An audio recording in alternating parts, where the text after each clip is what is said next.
রমজানে এক কুকুরছানার দোয়া, আল্লাহর রহমত দেখে সবাই কেঁদে ফেলল। রমজানের পবিত্র সন্ধ্যা, মানুষ ইফতারের প্রস্তুতিতে ব্যস্ত, কিন্তু রাস্তার পাশে একটি ছোট্ট কুকুরছানা বসে আছে। সে তার মায়ের জন্য অপেক্ষা করছে। তার মা সকালে খাবারের খোঁজে বের হয়েছিল, কিন্তু এখনো ফিরে আসেনি। ক্ষুধায় কুকুরছানাটি কাঁপছে।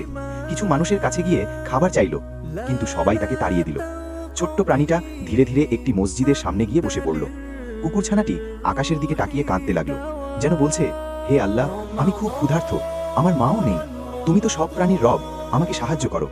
ঠিক তখনই মসজিদ থেকে আজানের ধ্বনি ভেসে এলো, আল্লাহু আকবার, আল্লাহু আকবার।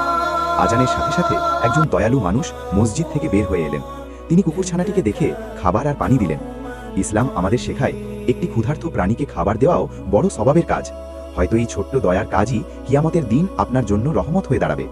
যদি আপনি বিশ্বাস করেন আল্লাহ তার সব সৃষ্টিকে ভালোবাসেন, ভিডিওটি লাইক করুন, কমেন্টে লিখুন আল্লাহ রহম করুন, আর এমন ইসলামিক গল্প পেতে সাবস্ক্রাইব করুন।